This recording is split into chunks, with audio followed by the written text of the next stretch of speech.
दिनांक 28 सितंबर 2025 को पुलिस थाना कंडाघाट में एक शिकायतकर्ता श्री शिवा पुत्र श्री प्रेम नारायण निवासी जिला कानपुर देहात उत्तर प्रदेश, इन्होंने पुलिस थाना कंडाघाट में रिपोर्ट दर्ज करवाई कि इनके पिता श्री प्रेम नारायण निवासी कानपुर देहात उत्तर प्रदेश, उम्र 58 वर्ष कहीं खो गए हैं, गुम हो गए हैं, जिस पर पुलिस थाना कंडाघाट की टीम ने इनकी मिसिंग रिपोर्ट दर्ज की और उक्त व्यक्ति की तलाश शुरू कर दी।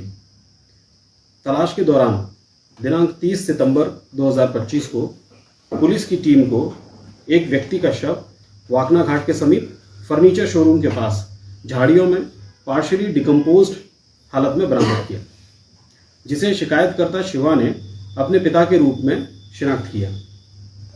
उसके बाद इस मामले में हत्या का मुकदमा दर्ज किया गया। उक्त मामले की जांच के दौरान मालूम हुआ कि मृतक मुनीम का काम करते थे फिरोजाबाद में एक ट्रांसपोर्टर के पास। दिनांक 22 सितंबर 2025 को मृतक श्री प्रेम नारायण को कंपनी के मालिक ने एक ट्रक में कांच का सामान आदि लोड करके करनाल, पानीपत, अंबाला, सोलन, शिमला आदि के लिए भेजा था, जिस ट्रक का चालक कोई नीरज नाम का व्यक्ति था। दिनांक 25 सितंबर 2025 की रात को मृतक ने अपने बेटे को फोन करके बतलाया कि इन्होंने सोलन में माल उतार दिया है और सुबह ये शिमला में माल की डिलीवरी देने चले जाएंगे।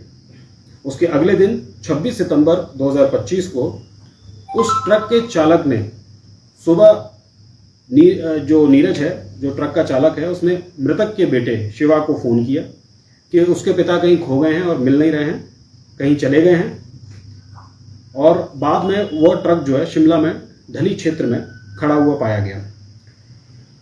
चालक नीरज ने बार बार शिवा को यही बताया कि हम तुम्हारे पिता को ढूंढ देंगे, और शाम होते होते चालक नीरज ने अपना फ़ोन बंद कर दिया। उसके बाद उस ट्रक में जो शिमला में ढली थाने के पास खड़ा था उसकी भी जांच की गई, और जांच के दौरान यह भी मालूम हुआ कि मृतक के ट्रक के पीछे पीछे एक यूपी नंबर की पिकअप भी चल रही थी। आगामी जांच के दौरान पुलिस थाना कंडाघाट की टीम द्वारा तत्परता से कार्रवाई करते हुए आरोपियों की तलाश शुरू कर दी गई।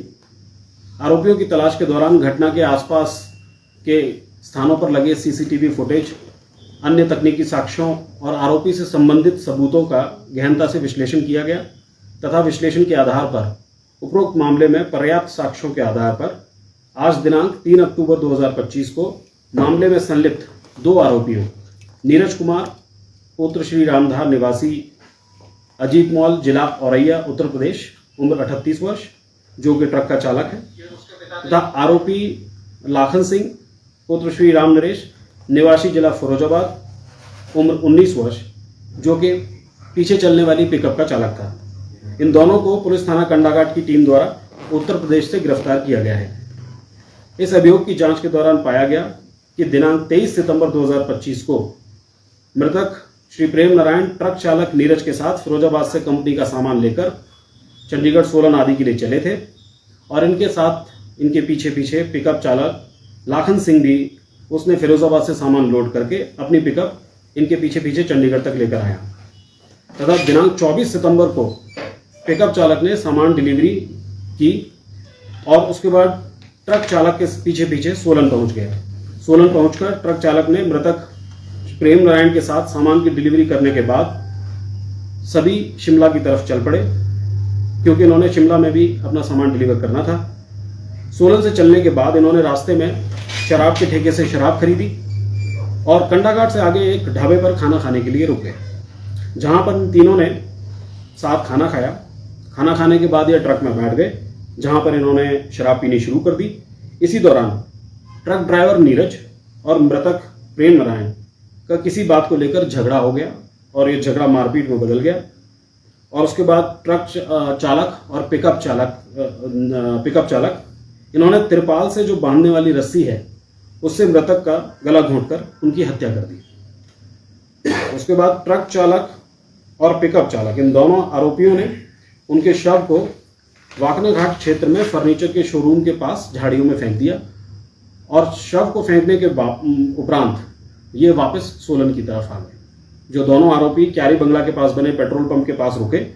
दिनांक 26 सितंबर 2025 को अगली सुबह ये दोनों अपनी गाड़ियां लेकर शिमला की तरफ चले गए, जहां से पिकअप चालक लाखन सिंह उसी दिन अपनी पिकअप को लेकर वापस चंडीगढ़ चला गया और ट्रक चालक नीरज शिमला में सामान की डिलीवरी करने लग गया। मामले में संलिप्त दोनों वाहनों को जब्त करके कब्जा पुलिस में ले लिया गया है और गिरफ्तार दोनों आरोपियों से पूछताछ की जा रही है। इन दोनों आरोपियों को कल माननीय न्यायालय में पेश किया जाएगा। इनके आपराधिक रिकॉर्ड की पड़ताल की जा रही है। सभी साक्ष्यों और सबूतों का विश्लेषण किया जा रहा है। मामले में अभी जांच जारी है। तो ऐसा क्या मामला रहा सर जो यानी कि खुलासा हुआ, किस बात को लेकर बहस हुई? इनकी बहस पेमेंट को लेकर हुई थी। ट्रक चालक जो नीरज था उसने ये बोला कि सामान जो है वो सिर्फ चंडीगढ़ तक आना था और तुम अभी सोलन और शिमला के लिए भी लेकर जा रहे हो, तुमने किराया कम दिया है। इस बात को लेकर उन दोनों में बहस हो गई और उसके बाद ये बहस जो है वो मारपीट हो गई। पुराने परिचित थे सर कि ये पहली बार डिलीवरी लेकर आ रहा था नीरज? जो नीरज है वो जो अभी जो ट्रांसपोर्टर है उसके पास पिछले 2 महीने से ही काम कर रहा था, तो इनका परिचय बहुत ज़्यादा नहीं था। हाँ, उसने अभी जस्ट 2 महीने से काम कर रहा था। जो ये मुनीम जो मृतक हैं ये काफ़ी टाइम से जो ट्रांसपोर्टर हैं उनके साथ काम कर रहे हैं। सर कोई पहले का मामला इन लोगों के ऊपर कोई दर्ज हुआ? उसकी अभी हम जांच पड़ताल कर रहे हैं। फिलहाल अभी इसकी कोई जानकारी नहीं हुई है। सर जैसे कि आपने बताया कि इन्होंने शराब पी ढाबे पे, तो उस पर भी कार्रवाई रहेगी सर, क्योंकि सार्वजनिक स्थानों पे तो शराब बंद है। और किस तरह ऐसे सर खुलेआम? हाँ, इन्होंने जो है ढाबे से शराब की दुकान से शराब की थी, ढाबे पर खाना खाया, फिर उसके बाद ट्रक में बैठकर इन्होंने शराब पी थी। ये सभी फैक्ट्स अभी इन्वेस्टिगेशन में आ रहे हैं और इनके ऊपर जैसे भी जो भी एविडेंसेस कलेक्ट होंगे उनके अनुसार कार्रवाई की। सर ये क्या सामान लेकर आए थे और कहाँ सोलन में कहाँ डिलीवरी दी, और जो शराब इन्होंने ली कहाँ से ली थी इन्होंने? ये फिरोजाबाद से कांच का सामान लेकर आए थे, जैसे चूड़ियाँ हैं, गिलास हैं, वो सब सामान लेकर आए थे और इन्होंने कई जगहों पर अम्बाला में, करनाल में, पानीपत में सब जगह डिलीवरीज दी। उसके बाद इन्होंने सोलन शहर में भी एक व्यवसायी को डिलीवरी दी। उनसे भी हमने जो है काफ़ी सारे सबूत इकट्ठे किए, उन्होंने भी इन्वेस्टिगेशन में काफ़ी मदद की। इनफैक्ट यहीं से ये पता चल पाया कि जो पीछे चलने वाला जो पिकअप चालक है वो भी इस कॉन्स्पिरेसी में शामिल है और उसके बाद सीसीटीवी फुटेज के आधार पर हमने ये सारी चीज़ें स्टैब्लिश की। तो पिकअप वाला जो चालक था वो पिकअप और भी सामान लेकर शिमला ही जा रहा था कि वो चंडीगढ़ छोड़कर वैसे ही खाली ले रहा था? वो सिर्फ चंडीगढ़ तक के लिए आया था। हाँ। उसके बाद उसने जब चालक नीरज से बात की तब वो जो है वो शिमला के लिए जाने लग गया। तो हो सकता है कि उनकी बीच में कोई योजना बनी हो। हाँ, इनकी आपस में ऐसी कोई बात थी कि ये किराए को लेकर नहीं मान रहे, तो उनको ये लगा कि शायद उसको उस तरह की सपोर्ट की जरूरत पड़ेगी।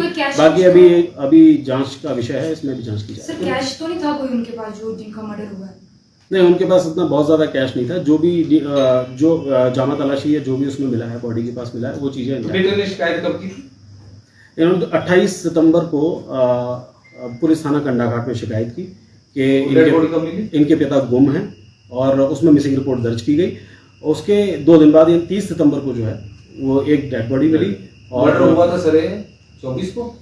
मर्डर उससे पहले ही हो गया था, जिस दिन ये चले थे वहाँ से। और जब ये यहाँ से सोलन से शिमला की तरफ जा रहे थे, बीच रास्ते में जिस दिन रुके थे सर, एक ये था कि NH5 की बात करें और कंडाघाट वाला ऐसा पहला मामला नहीं है कि वहाँ पर बाहर के कोई पर्यटक हो, चाहे पहले भी मर्डर वहाँ पर हो चुके हैं। इस बार भी बाहर का ही जो आरोपी भी बाहर के, मृतक भी बाहर का है।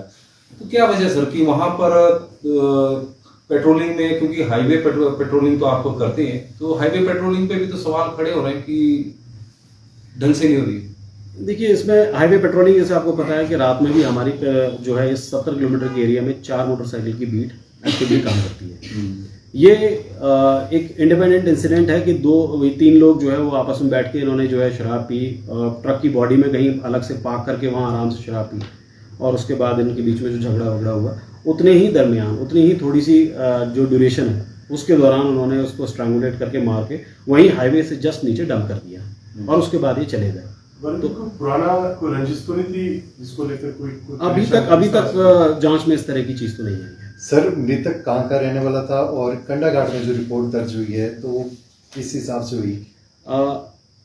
मृतक जो है वो कानपुर देहात जिला उत्तर प्रदेश में वहाँ के रहने वाले थे। फिर सर कंडा घाट कैसे मतलब कि इनके हाँ इनके जो बेटे हैं उन्होंने जो है वो थाना कंडा घाट में आकर जो है रिपोर्ट दर्ज करवाई थी, क्योंकि जब ये वहाँ गए थे तो जो आरोपी चालक है नीरज, उसने बताया कि ये जो है कंडा घाट से उनके साथ में नहीं थे, वहाँ तक साथ थे, उसके बाद वहाँ से गायब हुए और ये ट्रक को लेकर ये शिमला आ गए थे। कहाँ पकड़े हो आपने? ये दोनों आरोपी जो उत्तर प्रदेश से ही गिरफ्तार किए गए हैं। अच्छा, गाँव में पहुंच गए थे? हाँ, ये अपने अपनी एरियाज में पहुंच गए थे। ये फरार चल रहे थे, अपने घर पे नहीं थे। एज इनकी एज जो है मृतक की जो एज है वो 58 वर्ष है और चालक नीरज की उम्र जो है वो 38 वर्ष है और चालक लाखन सिंह की उम्र जो है 19 वर्ष है। तो लिंक आपको यूपी पुलिस से मिला? नहीं, इसमें पुलिस की जो सीसीटीवी और टेक्निकल इन्वेस्टिगेशन है वो, प्लस जो हमारे जितने भी विटनेसेस थे और अदर एविडेंसेस थे उनका एनालिसिस से ही ये क्लू मिला था। सर ये कौन सा ट्रक था और कितने लोग थे जिन्होंने शराब बैठ के पी है और कौन सी जगह पर? ये फुल बॉडी ट्रक ट्रांसपोर्ट वाला था और ये 3 लोग थे जिन्होंने शराब बैठ के पी थी और उसके बाद इन्होंने सर पिकअप में कोई अदर वेपन या कुछ ऐसा भी मिला तलाशी के दौरान? दोनों गाड़ियां अभी कब्जे में ले ली गई हैं, अभी सर्च कर लिया गया, पर अभी इस तरह का कोई हथियार आर्म्स एक्ट वाला तो नहीं मिला। सर कागज पूरे थे सर ट्रक के और पिकअप के? हाँ, इसकी जांच की। ये मृतक की शिनाख्त कैसे हुई सर? मृतक की शिनाख्त उनके बेटे ने की थी, है ना, मिसिंग रिपोर्ट पड़ी हुई थी, तो जब डेड बॉडी मिली तो हमने उनके बेटे को बुला लिया था और वहाँ पर उस बेटे ने पहचान लिया था। साथ में हमने एफएसएल की टीम को भी तुरंत बुला लिया था, because the body was partially decomposed. तो वहाँ से एफएसएल की टीम ने बहुत महत्वपूर्ण जो है वहाँ से साक्ष्य उठाए थे, जो बाद में हमें इन्वेस्टिगेशन में मदद कर रहे हैं। और फिक्र हमेशा मेरे साथ रहता है। भूषण ज्वेलर्स, अनमोल रिश्तों के लिए। आया ना मुंह में पानी आया ना। आपने मोमोज तो बहुत खाए होंगे, लेकिन वाह मोमोज के मोमोज नहीं खाए तो क्या ही खाया। टेस्ट की बात करूं तो जब मैं वीडियो बना रही थी ना, तो मुंह में इतना पानी आ रहा था कि जल्दी से मोमोज मिले और मैं खाऊं। वाह मोमोज। कालका शिमला हाईवे पर एक ऐसी जगह जहां का खाना और स्वीट्स दोनों ही आजकल काफी वायरल हो रहे हैं। नाम है विनायकम, जहां आपको full course meals, bake delights and 70 से भी ज्यादा स्वीट्स की वैरायटीज एक ही छत के नीचे मिलती है। हमने यहाँ ट्राई किया कढ़ाई पनीर और दाल मखनी। टेस्ट बिल्कुल लाजवाब था, perfectly spiced and rich in flavours. सच में इस टेस्ट को मैं कभी भूल नहीं सकता। खाने के बाद हमने ली रसमलाई और भाई सच कहूँ तो इतनी सॉफ्ट और क्रीमी थी कि बस खाते ही मुंह से बाहर निकल गया। आप भी यहाँ की रसमलाई एक बार जरूर ट्राई करना। और जब पता चला कि यहाँ 70 से भी ज्यादा स्वीट्स की वैरायटीज मिलती हैं तो कैसे ना ट्राई करते। हर स्वीट में अलग ही स्वाद था, एकदम फ्रेश एंड फ्लेवरफुल। यहाँ इंडिया के हर कोने से कारीगर बुलाए गए हैं ताकि हर स्टेट की स्पेशलिटी आपको यहाँ मिल सके और टेस्ट में भी ऑथेंटिसिटी एंड क्वालिटी दोनों क्लियरली महसूस होती है। विनायकम स्वीट्स एंड रेस्टोरेंट आपको कालका शिमला हाईवे पर सोलन से थोड़ा आगे सोलोगड़ा में मिल जाएगा। अगर कभी शिमला जा रहे हो और कुछ अच्छा खाने का दिल करे तो इस जगह को बिल्कुल भी मिस मत करना।